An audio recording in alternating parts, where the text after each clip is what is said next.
ప్రస్తుతం మనతో పాటు ఆది శ్రీనివాస్ గారు ఉన్నారు, ఎమ్మెల్యే. సార్, రైతు రుణమాఫీ 15 ఆగస్టు కల్లా చేస్తా అన్నారు, కట్టుబడి ఉన్నారు దానికి? ఉన్నాము.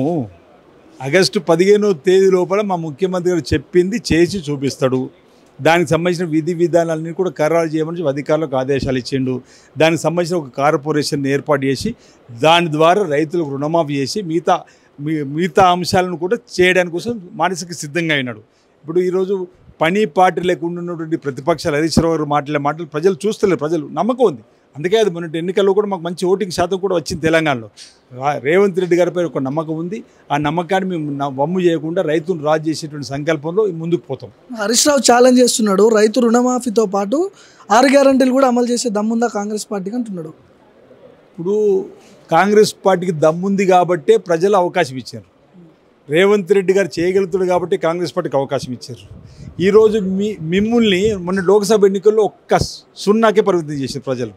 అంటే బీఆర్ఎస్ ప్రభుత్వం అధికారులు 10 సంవత్సరాలు ఇస్తే కేవలం వాళ్ళ కుటుంబ సంక్షేమం కోసం పనిచేసింది తప్ప మాకు ఎవరికి ఉపయోగపడే కార్యక్రమం తీసుకురావాలని చెప్పని ఈరోజు మేము ఆగస్టు 15 లోపల రైతు రుణమాఫీ చేస్తామన్నాం. ఆయన ఏమన్నాడు? ఆయన ఫస్ట్ ఛాలెంజ్ విసిరింది ఆయన. హరీష్ రావు గారు అసలు ఈ తెలంగాణలో కాంగ్రెస్ పార్టీ ప్రభుత్వానికి రుణమాఫీ చేసే ఆస్కారం లేదు, రుణమాఫీ ఒకళ్ళు చేసినట్టయితే నేను రాజీనామా వేస్తా అన్నాడు. మా ముఖ్యమంత్రి గారు నేను ఆగస్టు 15 తేదీ లోపల అమలు చేస్తా, రుణమాఫీ చేస్తా నాకు భయం పట్టుకొని దానికి ఈయనేదో మళ్ళీ ఆయన రాజీనామా పత్రం ఏ విధంగా ఇవ్వాలి? స్పీకర్ ఫార్మేట్లు ఇవ్వాలి.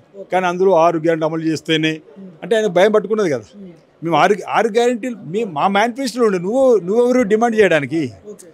సరే, నువ్వు డిమాండ్ చేసి ప్రజల పక్షాన్ని చేస్తాను. మేము 100 రోజులు 5 గ్యారెంటీ అమలు చేసినాం. మిగతా అమలు చేసే క్రమంలో ఎన్నికల కోడ్ వచ్చింది. ఎన్నికల కోడ్ ముగిసి 3 రోజులు అయింది. రాబో రోజుల్లో ఆ విధి విధానాలు ఖరారు చేసుకుంటూ మిగతా అన్నీ కూడా అమలు చేస్తూ ప్రజల మధ్య ఈ కాంగ్రెస్ పార్టీ ముందుకు పోతుందని చెప్పారు. 6 గ్యారెంటీలు ప్లస్ రైతు రుణమాఫీ 2 కలిపి చేస్తేనే ఖచ్చితంగా నేను రాజీనామా చేస్తా అనే దాన్ని బీఆర్ఎస్ వర్గాలు అంటున్నారు. నేనేమంటున్నా, ముందుగా మీరు ఆనాటి క్లిప్పింగ్లు మీరు తీయండి. అసలు ఈ ప్రభుత్వానికి రైతు రుణమాఫీ చేసే ఆస్కారమే లేదు. ఒకవేళ రైతు రుణమాఫీ చేస్తే నేను నా శాసనసభ్యత్వం రాజీనామా చేస్తాను చెప్పని సవాలు విసిరిండు. ఈయన డ్రామా ఆడిండు. మేము సిద్ధమన్న తర్వాత మళ్ళీ దానికి 6 గ్యారెంటీలు జోడించుకుంటున్నాడు. అంటే ఆయన 10ని కాపాడుకోవడానికి. నేనేమంటున్నా, నీవు ఏదైతే రైతు రుణమాఫీ గురించి మాట్లాడావో ఆ రుణమాఫీ చేసి తీరుతావు. నువ్వు దానికి కట్టుబడి రాజీనామా చేయి. మిగతా 6 గ్యారెంటీలు మళ్ళీ మేము అమలు చేయనప్పుడు మళ్ళీ నువ్వు ఏదైనా ఛాలెంజ్ చూస్తే దానికి మళ్ళీ ఆ డేట్కి సంబంధించిన అంశం మాట్లాడదాం.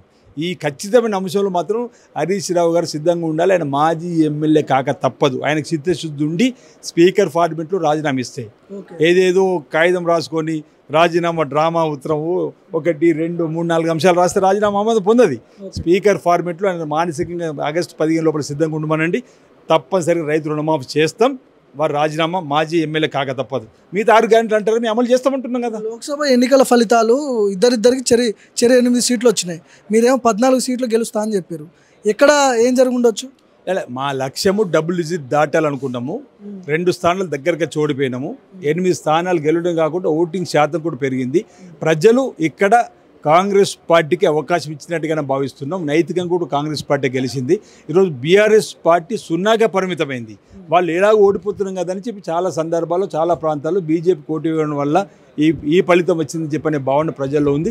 రాబో రోజుల్లో మా పర్ఫార్మెన్స్ను మళ్ళీ పెంచుకొని ప్రజలకు మేలైనటువంటి కార్యక్రమాలు చేస్తూ ముందుకు సాగుతామని, రాబో రోజుల్లో మరింత మెరుగైన ఫలితాలు రాబట్టే ప్రయత్నం చేస్తామని చెప్పి సందర్భంగా తెలంగాణ నుంచి 2 కేంద్ర మంత్రులు కాబోతున్నారు. ఒక కేంద్ర మంత్రి, ఇంకొకరు సహాయ కేంద్ర మంత్రి. సో మీ ఉమ్మడి జిల్లాకు సంబంధించిన వ్యక్తి సహాయ మంత్రి కాబోతున్నాడు.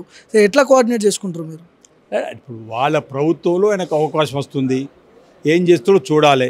ప్రజలు ఆయనపై పెట్టుకున్న ఆశలకు అనుగుణంగా పరిపాలన అందిస్తారా లేదని కాలం చెప్పాలి. ఇంతకుముందు అయితే 10 సంవత్సరాలు కిషన్ రెడ్డి గారు మంత్రిగా ఉండి విభజన చట్టంలో కాజీపేట కోచ్ ఫ్యాక్టరీ తీసుకురాలేడు. పెద్ద ప్రాజెక్టులు అయితే తెలంగాణకు వచ్చినట్టుగా గుర్తులేవు మీకు కానీ నాకు కానీ. మరి వీళ్ళిద్దరు కలిసి ఏం చేస్తారో వేచి చూడాలి. ప్రజలు వాళ్ళకి అవకాశం ఇచ్చారు, చూద్దాం ఏం జరుగుతుంది అనేది. చివరిగా హరీష్ రావుకి ఏం చెప్పదలుచుకున్నారు? హరీష్ రావు గారు ఆగస్టు 15వ తేదీ లోపల మీరు మానసికంగా సిద్ధంగా ఉండండి. స్పీకర్ ఫార్మేట్లో రాజీనామాను తయారు చేసి పెట్టుకోండి. రుణమాఫీ చేసి తీరుతాం. మీరు మాజీ ఎమ్మెల్యే కాక తప్పదు. మీరు ఇచ్చిన మాట మీద నిలబడి ఉంటే, లేదనుకుంటే ఆయన ఇష్టం, వెనక్కి వెళ్ళిపోతాం. మరి మేము ఏం చేయలేము.